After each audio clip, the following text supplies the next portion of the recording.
semuanya harus optimis bahwa PSI bisa masuk Senayan di tahun 2024. PSI menang, pasti menang.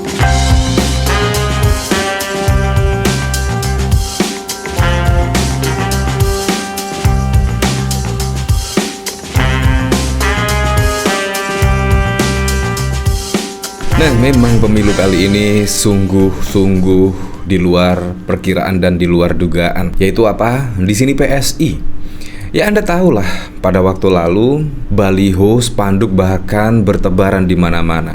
Bahkan juga ada yang video viral, bahkan ada yang mengganggu pejalan kaki, yaitu baliho berada di trotoar. Di situ menurut saya juga sangat-sangat di luar nalar. Bahkan ada yang menyebut juga baliho PSI itu lebih banyak daripada kader-kader PSI itu sendiri. Bayangkan, siang masih sepi, besoknya di situ tiba-tiba langsung bertebaran baliho dari PSI. Nah, ada apa ini ya?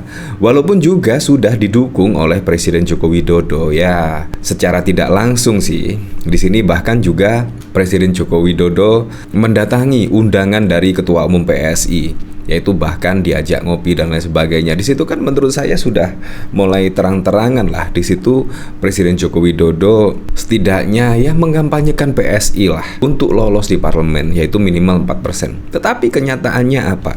Kenyataannya saat ini quick count dan real count sudah 100%. Di situ pun PSI juga bahkan tidak masuk 4% alias tidak masuk di parlemen. Di sini dari Husnul Khotimah suara masuk sudah hampir 60%. PDIP masih juara, PSI masih 2,54%. Kawal terus update real count KPU ID pendaftar partai yang lolos ke Senayan, PSI belum masuk. Nah, di sini kan PSI artinya tidak masuk ke Senayan ya, walaupun dibombardir oleh spanduk baliho bertebaran di seluruh Indonesia dan bahkan juga ya secara terang-terangan didukung oleh Presiden Joko Widodo, tetapi juga tidak membuat nama PSI di sini terdongkrak. Entah di sini apa lagi yang terjadi di sini ya.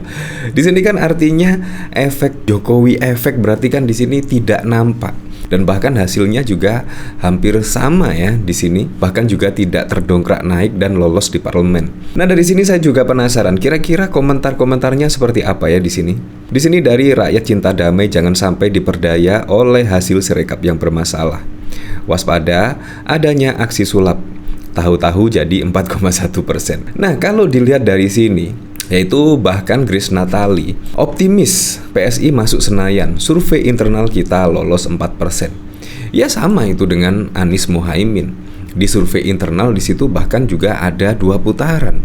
Jadi sulit sekali. Apalagi juga real count juga sudah berjalan dan bahkan saat ini perhitungan capres 01, 02, 03 bahkan juga hampir sama mulai awal sampai hampir 100% di sini hampir sama, yaitu perolehan hasil quick count di situ. Jadi sangat susah sekali.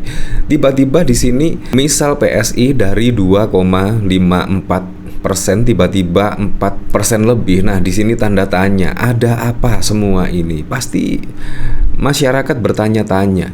Nah, di sini perolehan suara Partai Solidaritas Indonesia PSI di hasil quick count atau perhitungan cepat yang belum memenuhi ambang batas parlemen 4% tengah menjadi sorotan. Partai yang digadang-gadang akan lolos ke Senayan ternyata justru berbanding terbalik. Meski baru hasil perolehan quick count, namun timbul pertanyaan terkait dengan Joko Widodo. Jokowi efek alias efek Jokowi yang tidak berpengaruh terhadap PSI, walau sudah menjadikan Kaisang Pangarep sebagai Ketua Umum PSI.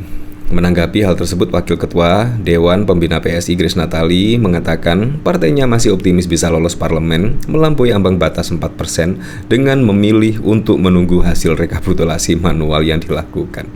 Nah, di sini bahkan juga PSI masih optimis ya, dan bahkan masih menunggu hasil rekapitulasi manual dari KPU. Kita nggak mau menduga-duga soal Jokowi efek, kita masih nunggu real count.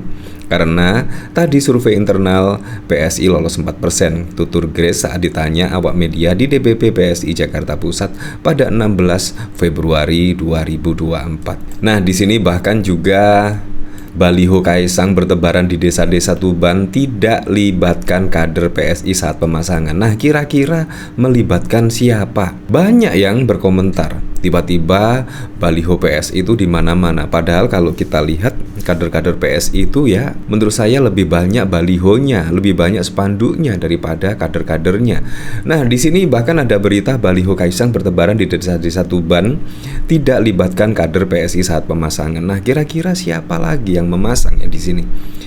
Ya, tetapi kita lihat hasil quick count ternyata juga belum mendapatkan 4%. Di sini menurut saya juga sungguh aneh bin ajaib sekali ya. Berarti Jokowi efek di sini tidak dirasakan. Efek ekor jas dari Presiden Joko Widodo belum dirasakan oleh PSI karena juga hasilnya masih di bawah 4%, sangat jauh sekali. Tetapi juga tetap optimis lah, siapa tahu lah. Nah, padahal juga di situ banyak yang mengatakan gara-gara Gibran, yaitu Pak Prabowo akhirnya saat ini ya dipilih mayoritas masyarakat Indonesia. Bahkan hasil quick count dan real KPU di situ bahkan mendapatkan di angka 58%, sangat jauh meninggalkan Anies Mohaimin dan juga Ganjar dan Pak Mahfud MD, sangat jauh sekali. Bahkan ada yang menyebut itu adalah efek dari Jokowi efek. Tetapi kok tidak dirasakan oleh PSI? Entah di sini apa lagi yang terjadi ya. Nah, dari sini saya juga penasaran. Nah, di sini bahkan juga ada berita hasil quick count Pileg Litbang Kompas 60% PDIP di puncak. Quick count Litbang Kompas Golkar pepet PDIP, P3 dan PSI tidak lolos. Wow. PDIP tetap tertinggi, PSI gagal lolos. Dua dari pernyataan Jokowi di bawah terancam gagal. Semoga tiga-tiganya gagal. Catatan: 1. Prabowo pasti menang. 2. PSI akan masuk parlemen. 3. Suara PDI Perjuangan akan turun. Kalian hebat kalau nanti bisa mengalahkan saya, Jokowi. Ya, itu pernah dikatakan oleh Andi Wijayanto ya pada waktu lalu. Nah, di sini dari Hasbi, komunikasi Andi Wijayanto ke publik itu sebetulnya bentuk pesan ke Jokowi dan dibukanya komunikasi KONI ke Sri Sultan soal jangan menyakiti Megawati. Itu semua pesan ke Jokowi.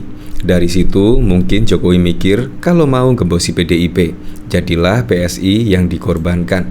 Atau sebetulnya mereka sejak awal itu memang berskenario PDI dan Jokowi ini nyatanya kenapa Gibran dan Jokowi tidak dipecat seperti halnya Budiman. Apapun itu, tetap rakyat yang kalah.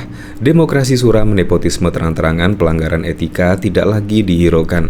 Aturan dilonggar di mana-mana. Di sini dari Asyad, lah ini mestinya kejadiannya kayak gini. Kalau Jokowi bilangnya A, aslinya kan Z. Bukanlah begitu Ferguson. Di sini dari Pangeran, apa hebatnya dia sih? Sudah ada contoh-contoh dari zaman ke zaman.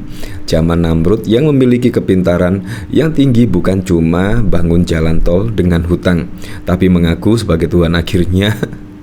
Ya seperti itulah. Gua pikir dia tak sehebat yang dia kira. Kita tunggu saja. Cuman yang Prabowo aja ya, itu juga curang dan culas. Ternyata Jokowi efek hanyalah omon-omon. Ya seperti itulah.